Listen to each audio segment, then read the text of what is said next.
I think we really need to start looking ahead, especially as we get 40 and beyond, because what we're doing now is going to play out on how we live our life in the future. And just like you're maybe thinking about putting money away for retirement, you can look at what you're doing with your body now in the same way. You're putting in the work now so that you can thrive later in life. And it's not about vanity, it's more about vitality. And you want to be able to carry your groceries. You want to be able to go and travel when you want to. You want to be able to play with grandkids. You want to be independent. And, at the gym, I do in-person personal training. I've got a couple of, seniors that I work with.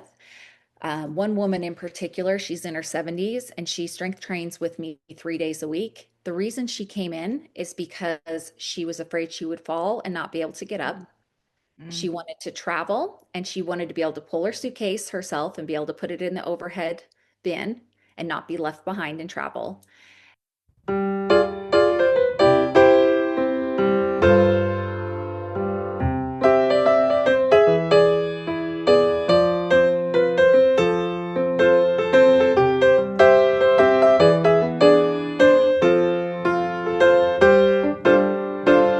Okay, so welcome to Beautiful Chaos. Today's episode, to start off our health and wellness series, is about muscle and metabolism. And I'm super excited because, we're diving into this topic because it affects everyone, no matter what your age or fitness level. So, did you know that adults lose 3 to 8% of muscle mass per decade after age 30? And then the rate doubles after age 60. So, dudes, I'm going to be 60 in November. So, really crunching for that. I got to get all this in and build up some muscle. So, the other thing that I just want to share with you is that what started me on wanting to even do this podcast series is watching my mom and my dad. Like, my dad is 82. He rides a bike like 25 miles a day. He works out every day, 5 days a week with weights. He swims. He does all these things, and he's super active, super healthy. He's beat hairy cell leukemia like 4 times, and the doctor's always just amazed with how well he does. And then we have the other end of the spectrum. My parents have been divorced since I was 18 months, and my mom is in assisted living. She's 79. Her idea of walking is going to the dining room and back. And bless her little heart, she's just lost muscle mass and just doesn't have the strength to get in and out of a chair. And it's just a lot. And it's a lot to watch your parents go through that. But anyways, I just want to share that that's kind of what has sent me down this, dang, you better get it together, girl, because who do you want to be, right? So my guest today is my personal trainer. That's right, y'all. I got a personal trainer. She's awesome.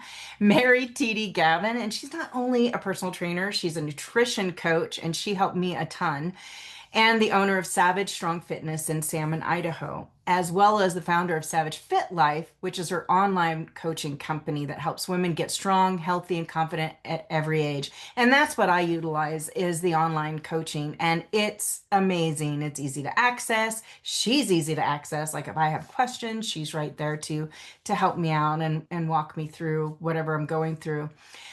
She's originally from American Falls, and that's how I know her loveliness.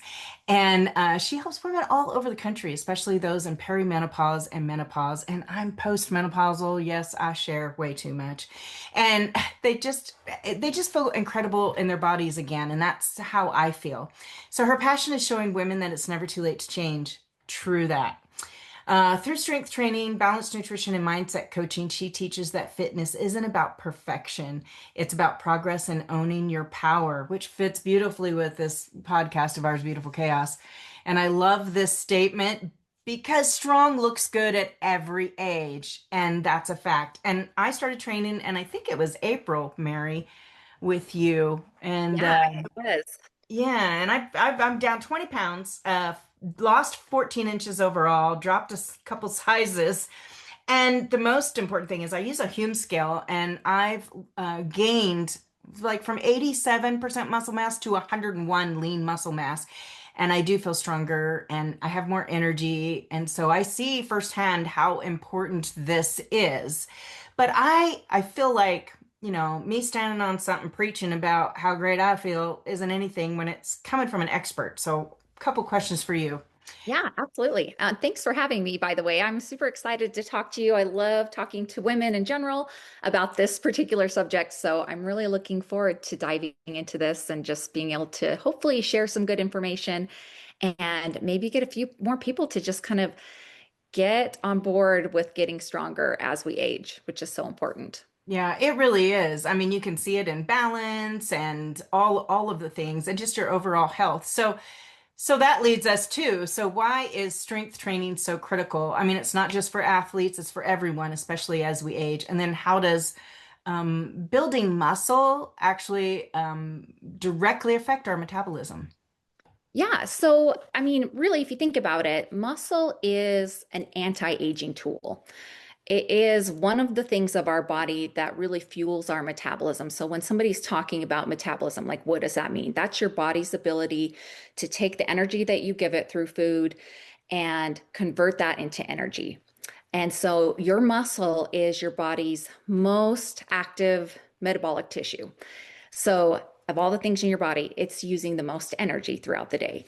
And it keeps us, moving. It makes you feel strong. It supports other functions in your body. So, it's not just burning calories, but it's supporting hormones, all those things that are super important for feeling healthy overall. And so, when you are thinking about like, how can I boost my metabolism? Well, muscle is the way to do that. And when we build our muscle, we're not just, changing the shape of your body or like how your body is looking, but it's also those other factors that make a big difference.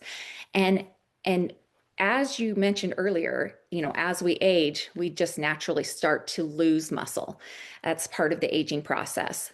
Right. So as women, especially those who are, 40 plus, as we're getting into that later part of life, we have to fight to be able to stay muscled because each year, if you're not working to build and hold on to your muscle, you're going to be losing it. And, it might be like, when you're younger, you're like, I just want to look good and like, look fit or whatever.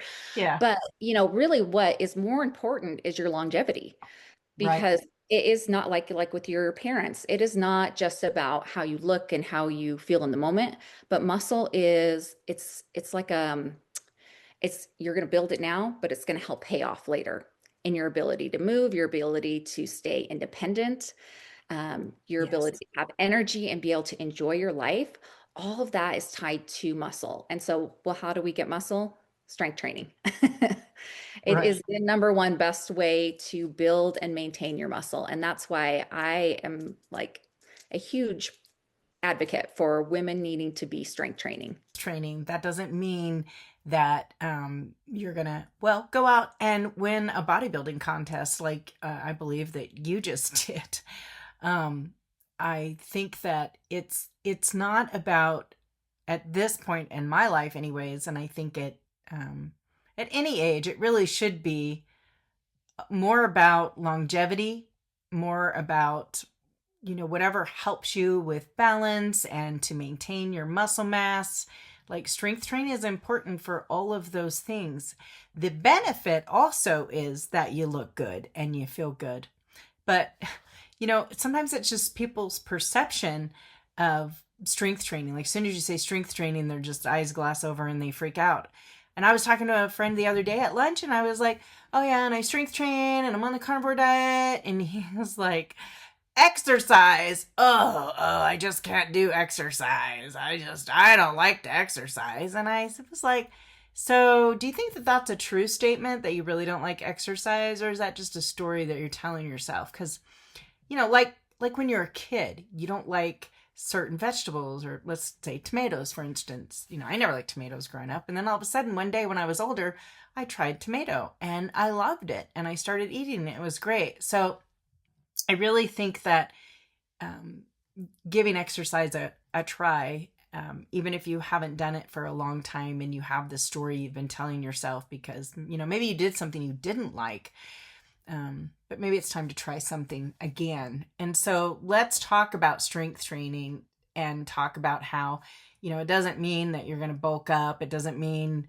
it's going to be what you make it is kind of what I understand. But there's a sweet spot in working out, and that's kind of what I want to talk about because yeah, we started out doing 5 days a week, and then my body just it did good, but it wasn't as successful as what I'd thought. And then we backed down to 3 times a week, and I seem to do a lot better. And I still do like 3 or 4 times a week. I strength train.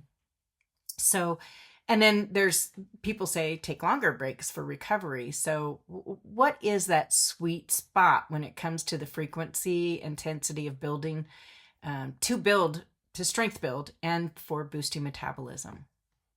Yeah. Well, I think it's fair to say that there's not like a one answer for this. Because So everybody's different, right? everyone's different, and how you thrive with exercise is going to be different independently.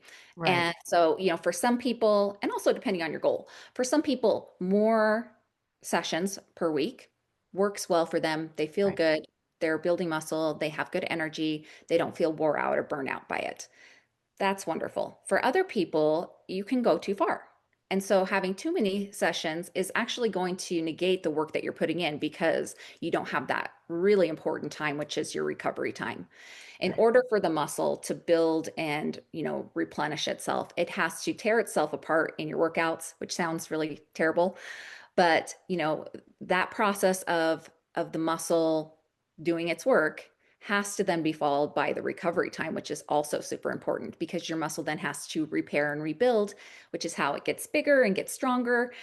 And so if you never give yourself any rest and you're just grinding away for 7 days a week, you're not going to see progress.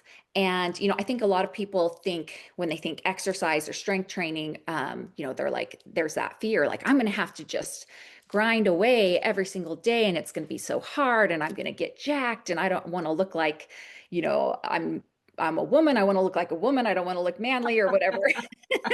There's all these Yeah. fears that we have.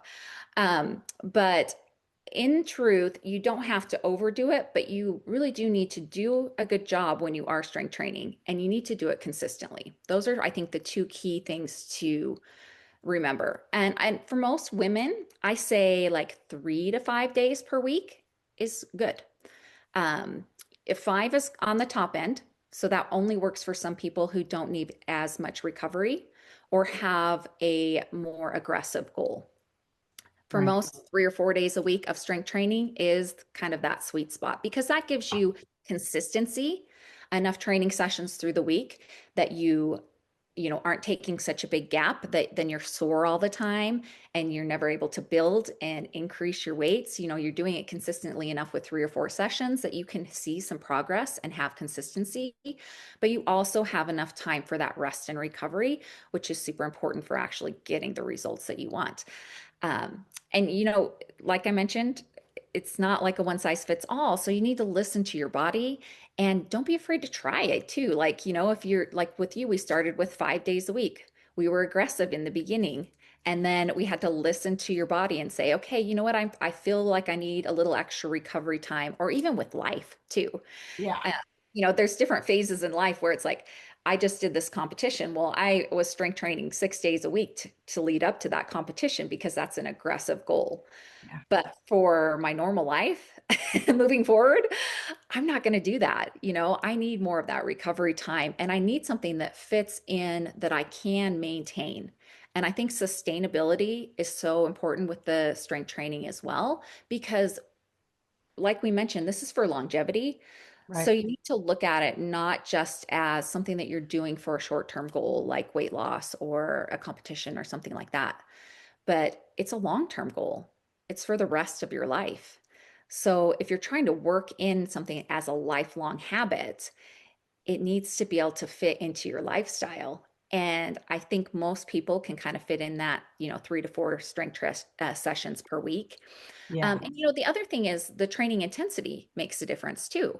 Yeah. So if you're going to be doing it, you want to make sure that you're doing it with intention. And, I think a lot of times we can just kind of go through the motions and, you've got your 3 pound dumbbells that you've had for the last 6 or 7 years of kind of halfway doing it, just going through the motions. but you would get more out of it if you had more intention into your workouts and your training intensity went up a little bit too. And that takes time. So if you're brand new and you're like, I've never touched a weight, I don't even know what to do to start. Yeah, I mean, you wouldn't go in there and grab the 25-pound dumbbells and just go heavy. Right. You got to build up that stamina and build up your strength and start light and simple, maybe with fewer sessions, and then you can increase the intensity and you can increase the number of sessions over time as well. So right, yeah. So I know you can see everything that I do, and I want you to know, like, I'm still working 3 pounds on my lateral raises, but I do try 5 pounds, and I'll do a couple of 5 pounds, and then my shoulder, because I'd had an injury, it just doesn't want to do the 5 pounds yet. But I'm gonna work up to that. So I still am doing mostly 3 pounds, but occasionally I do try to push myself a little stronger because you never know what you can do until you try, right? And I did want to point out, like, my dad is, in such great shape because he's worked out ever since high school. He has just continually done strength training. And even when he's not in a place, like he's on vacation and he's in a hotel room that doesn't have a gym, he's still doing things that are strength training his body without weights. So I think that people sometimes get intimidated when we talk about weight training. And so I think that it's really important to talk about, we want to do things that are sustainable, right? And strength training on any level is important. And I really do feel like that doing yoga for the past 9 years gave me a really good base for strength training, so that when I came into this, there were some exercises that were a little easier for me and some that weren't, which I loved. And the ones that were easier for me, I just added more weight to. But let's talk about some realistic movements that people can just start with for strength training. Maybe it's not even using weights. Like, what kind of movement hacks do you have that would be a good way to start strength training? So, Yeah, I think starting out, first off, anything is better than nothing. right, So, even something that wouldn't necessarily be like strength training, like any movement, any exercise is better than no exercise at all. So, something as simple as taking a walk every day, like that can make a huge impact for somebody who currently is very sedentary. Just getting up off the couch, even if it's only 5 minutes, even if it's only 10 minutes, starting with something that's like a little bite size, I can do that no matter what. That is really, really huge because when we're talking about consistency, if you're doing that daily, that 5 minutes daily, that's going to really pile up over the course of months.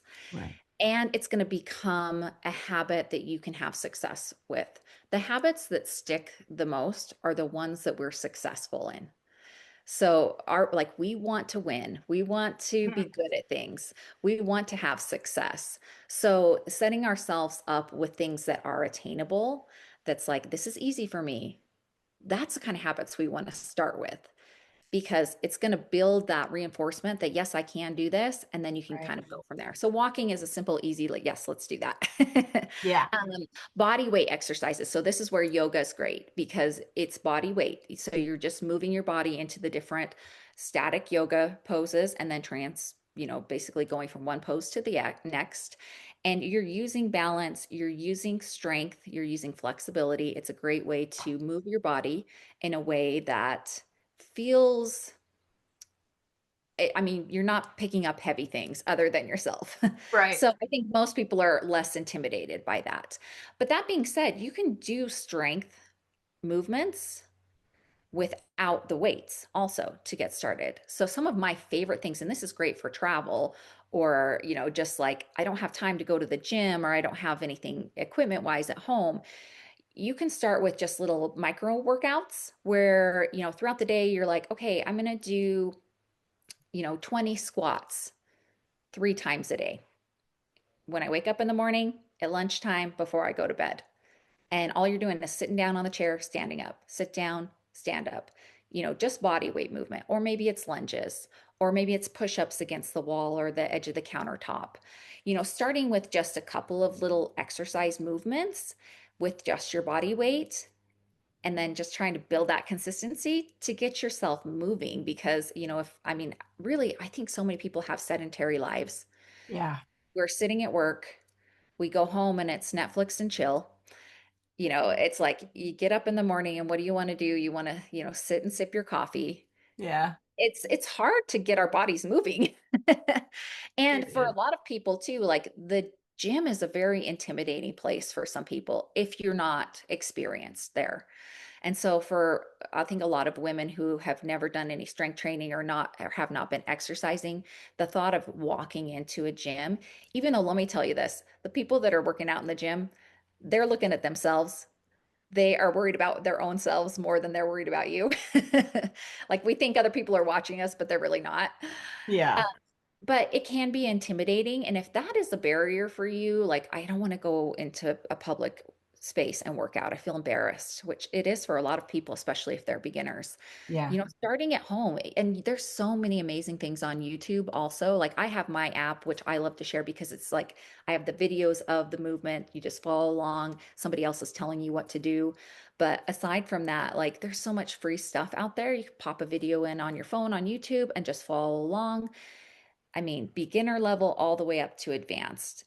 And we live in that realm where that information is out there just waiting for us. So, Yeah. starting with just a little bit is going to be better than nothing for sure. So, on the days that I'm not doing strength training, I do Get Fit with Rick. It's a walking program, but he's like a dancer and he talks a lot and he's pretty entertaining and I really enjoy it. And I only do maybe, anywhere from 10 to 30 minutes worth of the deal, depending on how much time I have available. But for sustainability, I think it's important for you to do things that you love as well as to push yourself to try new things and to try strength training if that's not been your thing for a while or whatever. And I also want to say that I'm a very outgoing person and I normally don't care what people think. I don't like, I just want to be happy and I want everybody around me to be happy. And so, but when I go to the gym, and I know people are worried about themselves and what's going on with them, but still in my mind, I'm like, I'm just waiting for somebody. Like, I'd be afraid I'm doing a tricep curl and somebody's gonna walk up and go, hey, you need to put your elbow tighter into your body because you're not doing that right. Like, I know nobody's gonna judge me and nobody's gonna come up and do that, but I have that fear, because we're all afraid of that. I mean, I've had that fear too, even as a personal trainer and doing this as long as I have. Like when I go out of town and I walk into a new gym, I have that same thing too, where I'm like, oh, I don't know what if somebody looks at me and I'm not like on this equipment wrong. I don't know what I'm doing on this one because I don't have this at my gym. Yeah. Well, yeah, and you're a Okay, personal trainer, so I you're know. really thinking somebody's, yeah, Yeah. that's scary. So, Well, and I also want to say this, even people who exercise a lot don't always want to exercise. yeah. So that's normal if you feel that way too. You're like, I don't really like it. I don't want to do it. Like that's okay. There's some days I don't want to do it and I don't like it either. But I think when you do things because they're good for you, like there's some days I don't want to brush my teeth, but I do it anyway because I want to, like Good for I you don't and want to your have family. to. Yeah, I mean, it's like there's times as an adult we do things that maybe we don't feel like doing or want to do, but we know are good for us, and exercise is one of those things. So, Yeah. if you kind of change that frame of mind, like, okay, yes, I don't really feel like doing it right now, but I'm going to do it because I know it's good for me. That can help. And then also, like every time you do it, you're always so glad that you do. I mean, Yeah. even if it's a crummy workout, like you're like, okay, well, at least I'm accomplished and I can check that off my list. And you normally feel good because you've gotten You some do, yeah, endorphins going, exactly. It's like, Surprisingly, like once you get moving, it's like, oh, this feels great, actually. yeah, what was I thinking? Um, So let's talk about perimenopausal, menopausal, and postmenopausal women and how hormones affect our ability to build muscle effectively, and maintain muscle. So, you as a trainer, should you be looking at training those different stages a little differently or with a different intention? I think there are some trends for women as you kind of go into that menopause era and postmenopause. And, just with our hormones, your estrogen, your progesterone, like those things are dropping, testosterone's dropping, like those shifts in hormones are part of that stage of life and can really wreak havoc for a lot of people. Like it can be tough for some women going through the transition and then afterwards just not feeling the same, you know. Yeah. And part of that decline in those hormones is what you can attribute to loss of muscle because those hormones help you to, maintain muscle and keep your lean mass up. So naturally, as that decreases, so will your muscle mass, unless you're working hard to keep it. And so that I think for women of this age group is why strength training is so crucial, is because in your body naturally that's decreasing, which means your metabolism is changing as well. That's decreasing unless you're doing something to help counteract that, and that is the strength training. um, and yeah, so I would say for women in perimenopause and beyond, focusing on strength training over cardio. If you're going to pick strength training, cardio is great for your cardiovascular health, but you're not going to be able to hold on to muscle if all you're doing is cardio. Other things that are really important and become more important are that stress management and recovery times. Hormones affect, Yes. your recovery and also muscle in general. So for women of this age group, strength training over cardio, prioritizing rest and recovery. And I think we just need to look at it a little bit different because when we're younger, it's like, okay, I can just go harder and do more and I'll get results. Well, that doesn't work when you're in that perimenopause to postmenopausal phase of life. Sometimes if you just go harder, you're just gonna feel worse. And Right. so you want to have that good balance. You really, I mean, the 3 to 4 days a week, that's great. Rest and recovery time in between, focusing on sleep as well. I know we're talking about strength training, but like the outside factors matter as well. You got to have good sleep. You need to manage your stress. And that daily activity of just moving, walking, getting up off your butt, like that's really important as well. I would not, for most women, recommend like a super high intensity style of workout consistently. Now, it's if that's what you love and you're like, I just love getting on the spin bike and going hard, like you can still have that as part of your routine for fitness, but don't have that be the only part of your routine for fitness because long term, it's not going to be the best for your muscle and your metabolism. Oh, that's very good. I tell you, if I have a day where I wake up and I'm not feeling great or I'm not feeling, I'm tired or whatever is going on, I will always choose my strength training workout over cardio, and I always end up feeling better for it. So, what words of wisdom would you give to someone to help to encourage them and help them to realize the importance of strength training, and that it's not just about, looking fit, which is just a bonus, right? It's about longevity and it's about staying mobile. And, it's the difference between riding a bike and doing all the things that you want to do in life versus sitting in a chair watching TV. So, um, anyways, what words of wisdom would you give to encourage someone to let them know that they have a choice right now in life for a different life? Yeah, I think you might be able to get away with it for a little while, where you can just like go about your day and do your not strength training. Yeah. Don't not doing it for so long. But I think we really need to start looking ahead, especially as we get 40 and beyond, because what we're doing now is going to play out on how we live our life in the future. And just like you're maybe thinking about putting money away for retirement, you can look at what you're doing with your body now in the same way. You're putting in the work now so that you can thrive later in life.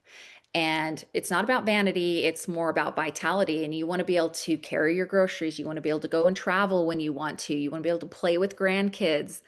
You want to be independent. And, at the gym, I do in-person personal training. I've got a couple of, seniors that I work with.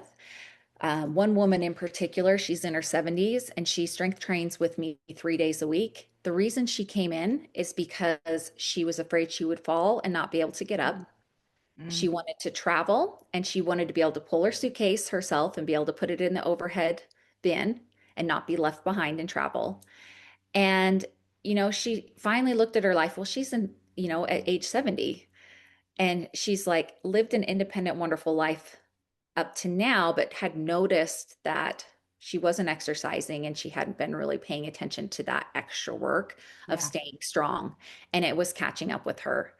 And, now she's doing what she can. And also, let me say, it's never too late.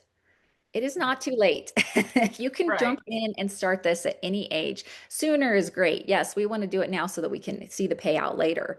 But if it is already later, start doing it now because you can still build muscle, you can still feel stronger, you can still have better energy and change your metabolism no matter what age you're at. And it's that longevity and being able to be active and happy and live your life fully that is going to be the big payoff for you, not how you look in a bikini. Right. Meri, thank you so much. Thank you for what you've done in my life and helped me. And you're just fabulous. And thanks for being on today and for sharing. So, everyone, thanks for joining us and stay empowered.